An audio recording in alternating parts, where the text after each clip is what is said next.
राजस्व रिकॉर्ड को ऑनलाइन करने के संबंध में सरकार द्वारा विभिन्न प्रयास किए जा रहे हैं।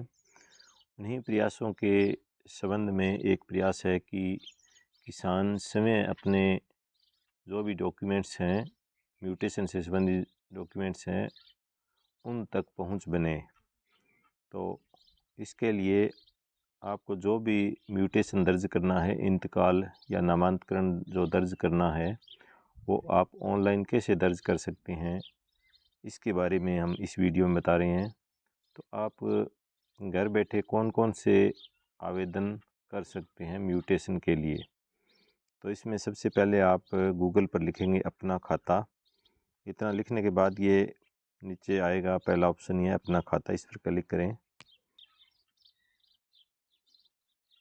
तो थोड़ा सा स्क्रॉल करेंगे इसे। इसमें यहाँ जमाबंदी नकल, उसके बाद है नामांतरण के लिए आवेदन करें। तो इस पर क्लिक करेंगे और ये बताएंगे कि किन किन नामांतरण के लिए आप आवेदन ऑनलाइन कर सकते हैं। तो ये सबसे पहले हैं चुने विकल्प चुने, यहाँ पर क्लिक करेंगे। तो यहाँ देखें कि एक तो रहन के लिए आप आवेदन कर सकते हैं और रहन मुक्त के लिए भी आवेदन कर सकते हैं।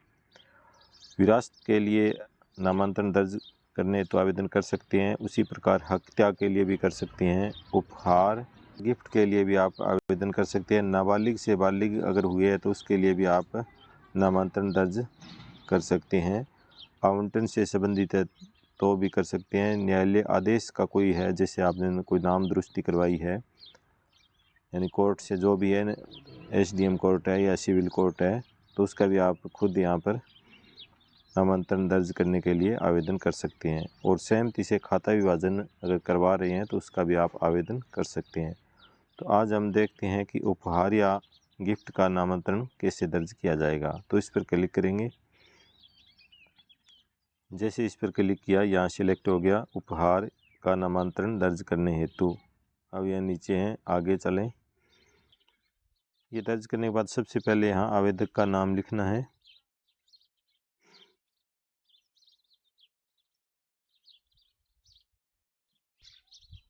उसके बाद पिता का नाम, फिर यह मोबाइल नंबर दर्ज कर दें।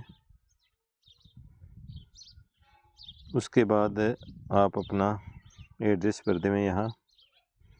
फिर यहाँ ज़िला सिलेक्ट कर लें, जो ज़िला है आपका, और नीचे फिर तहसील, जिस तहसील में भूमि है वो दर्ज कर लें। उसके बाद नीचे गांव, जिस गांव में आपकी भूमि है वो गांव चुनें। स्क्रॉल ही करना है, ये सारे गांव नीचे आ जाएंगे जिस गांव में आपकी भूमि है। अब आगे चलें। उसके बाद ये है कि क्या आपको खाता संख्या की जानकारी है। आप पहले जमाबंदी देख लें और उसके अंदर खाता नंबर लिखा होता है। तो यहाँ क्लिक कर रहे हैं और हाँ करते ही यहाँ पर खाता नंबर आगे पूरी जमाबंदी के, तो उस पर हम क्लिक कर देंगे। क्लिक करने के बाद हमें आगे चलें। ये उस खाता नंबर के मुरबा नंबर पत्थर नंबर आगे हैं, ये आप जांच कर लें कि इन्हीं से संबंधित है। अगर सारे कोई एक बीघा छोड़ा हुआ है तो उसको आप ऐसे हटा सकते हैं अथवा सारे के सारे सिलेक्ट कर सकते हैं ऐसे। तो इसमें कोई दिक्कत नहीं है। और उसके बाद है आगे चलें। अब इसके अंदर ये कुल 3 काश्तकार हैं, तीनों में से कौन दान दे रहा है उसको हम सिलेक्ट करेंगे। जैसे ये पहला कोई दान दे रहा है, फिर आगे चलें। अब ये कह रहा है कि उपहार करने वाले के चुने हुए खाते, तो उपहार जो दे रहा है उसका खाता संख्या 11 ही है और 11 में ये व्यक्ति हैं जो उपहार दे रहा है। आगे चलें। उसके बाद है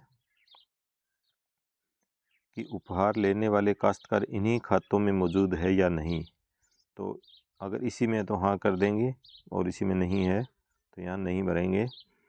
और नए काश्तकारों की संख्या यानी उपहार लेने वाले व्यक्ति कितने हैं, अगर 1 है तो 1 कर देंगे, 2 है तो 2 कर देंगे। उसके बाद आगे चलें।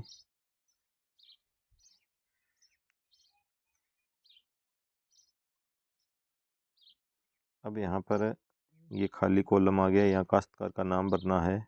जो भी व्यक्ति उपहार जिसके पक्ष में हम कर रहे हैं, तो यहाँ मान लो उसका नाम है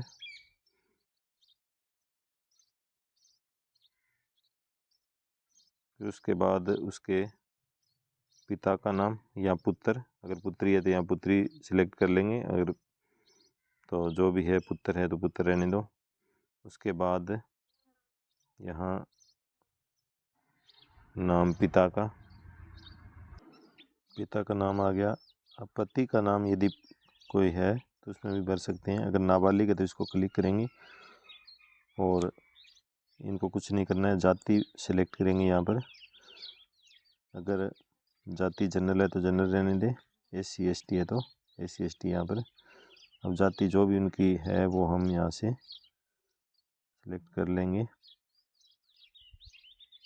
सारी जातियाँ हैं, जो भी आप सिलेक्ट करोगे तो यहाँ से मिल जाएगी। उसके बाद उसका निवास, कि उसका निवास कौन सा है, तो यहाँ पर हम उसका निवास भर देंगे। सालिक के सा डॉट, यहाँ आप उसका निवास भर दोगे। उसके बाद कंप्लीट है सारा। आगे चलें। अब आगे चलने के बाद ये सेंड OTP का है और यहाँ पर हम फाइल चुन लेंगे। तो पहले जो डॉक्यूमेंट्स है आपके पास उपहार या गिफ्ट के, तो उनकी PDF बना लें। और PDF 150 KB पर पेज से कम होनी चाहिए, यानी सामान्यतः आप PDF बनाओगे तो वो इतनी ही बनती है। अगर ज़्यादा बड़ी है तो उसको छोटा कर लें और यहाँ चूज़ फाइल से आप फाइल चुन के इसमें अपलोड कर दोगे और सुरक्षित करना है। इतना करते ही आपका आवेदन कंप्लीट हो जाएगा। सेंड OTP पर करने पर जो हमने मोबाइल नंबर दिया था उस नंबर पर OTP आएगा। OTP लगाते ही नीचे तो फाइल हमने सिलेक्ट करनी है, तो वो फाइल सिलेक्ट करके इसको सुरक्षित कर देंगे और हमारा आवेदन पटवारी अलका की ID पर ऑटोमेटिक ही चला जाएगा और आपको कहीं जाने की आवश्यकता नहीं है। सारे दस्तावेज़ हमने उसके अंदर अपलोड भी कर दिए थे, तो वो डॉक्यूमेंट्स देख लेंगे, चेक कर लेंगे। यदि हमारे डॉक्यूमेंट्स और हमारा आवेदन सही है तो आगे फॉरवर्ड कर देंगे। फॉरवर्ड करने के बाद ग्राम पंचायत की ID पर जाएगा और वहाँ से सरपंच के द्वारा इसे स्वीकृत कर दिया जाएगा और हमारा नाम है जो जमाबंदी में आ जाएगा। धन्यवाद।